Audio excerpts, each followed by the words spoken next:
So for you here, especially my fellow storytellers, you're more important than you know, and you'll see by the end of the story. For the most part, I'm a bit of a loner, self-sufficient almost to a fault. In the 90s, I hooked up with a group of elite outdoor educators for a 3-day adventure underground in the cave, in Ellisons cave in Georgia. The most prominent feature of this particular cave is a 586-foot pit that's almost as deep as the Space Needle is tall. It ranges from 50 feet to about 100 feet wide in different parts of it, and is pitch black 24/7. The training for this adventure, when we all came together, was 12 complete strangers. The training was absolutely brutal. We have to learn how to do things like, how do you do a self-rescue when you're hanging upside down by one ankle? How do you pull 200 feet a dead body up from the bottom of this pit if it happens? And worse than the dead body would be if somebody were injured alive and you have to evacuate them from a cave. Underground rescues are notoriously the most difficult in the world. So there was a lot of training.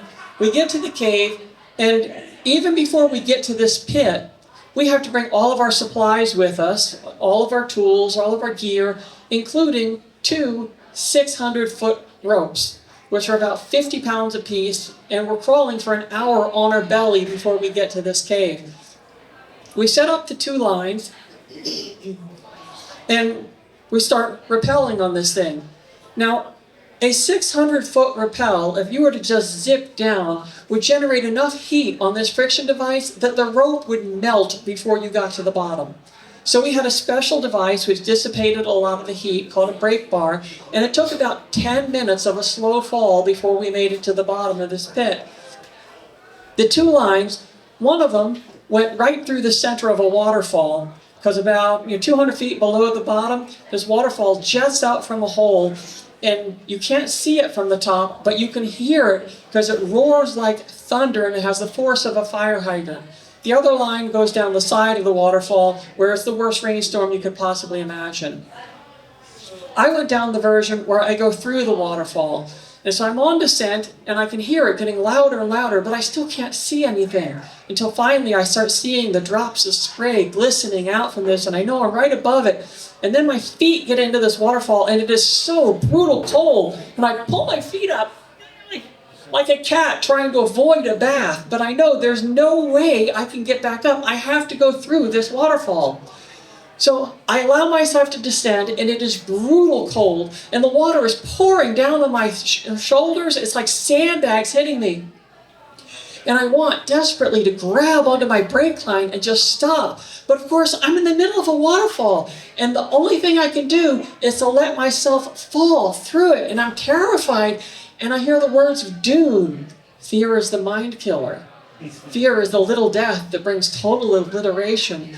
And the only thing I can do is let go of my brake line, allow gravity to do its job. I will fall through the 20 feet of this waterfall, and in the shadow, only I will remain. So I continue on down to the bottom. I'm not sure exactly how much farther it is until I finally, that's the bottom.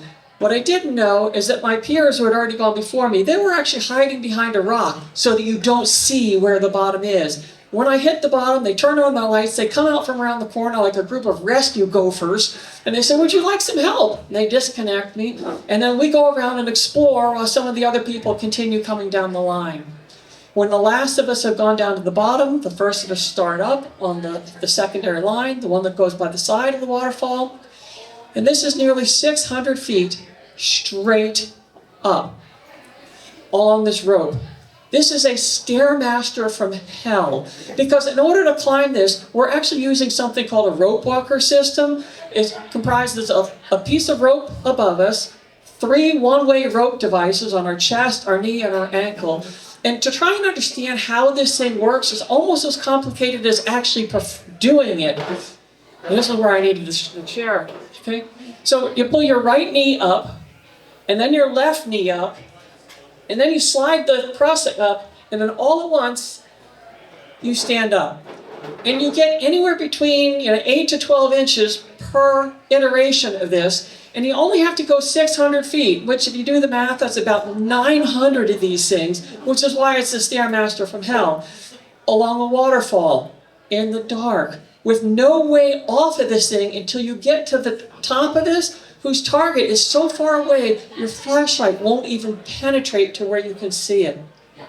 So I'm going up there and all of this, and I realize I'm here on purpose? So when we all came together, the group of us, 12 complete strangers, we didn't really know each other. We didn't know each other at all. But we had all done this incredibly individualistic activity, descending on our own, ascending on our own. But none of us at any point were ever really alone. So we had gone down on a Friday afternoon and came out on a Saturday morning.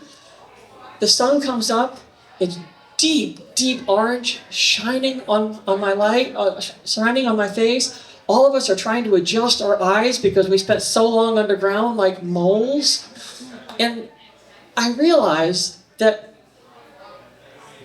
we'd all gone very deep in this adventure together. And we come out, we were not the same people who entered that cave or started this training 3 days before. We were now colleagues. We had each other's back. And even though we'd done the activity alone, we were now together as a community. Wow. If you've never heard Ashley tell a story before, she almost dies in all of them. So this was actually quite tame. You're such a daredevil. It's crazy. Have you always been this way? I'm an equal opportunity outdoor idiot. Any questions? I have a question.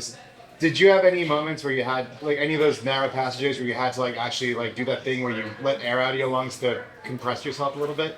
Yes. Yeah. Oh, thank you. What's, like, the first, like, did you have, like, long stretches of this? Like, how did you get through these passages? Slowly crawling on our bellies. It was a brutal, exhilarating adventure at the same time. Okay. Wow. If you're claustrophobic, is it not for you? No, it's not for you. It's not for you. Worst of it, actually, that 600-foot ascent, before anybody went down, we need to be able to prove that you could ascend. Because you are on your own, and there's no way someone's going to haul your butt up there. So to do that, the 600-foot rope, we in training, went up to the ceiling and then down, and we had to climb this 600-foot, and as soon as we got to the ceiling, they'd lower us down like Sisyphus. And if you couldn't make it the entire 600-foot, you didn't go down in the pit, because you would not make it back up. And there were 3 people who, they made it like maybe 300, 400 feet, that's it, I'm done. Wow. Is this called Speulunking or something fancier than that?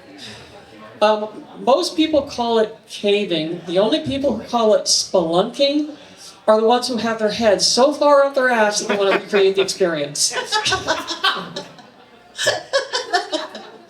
All right, any other questions for Ashley?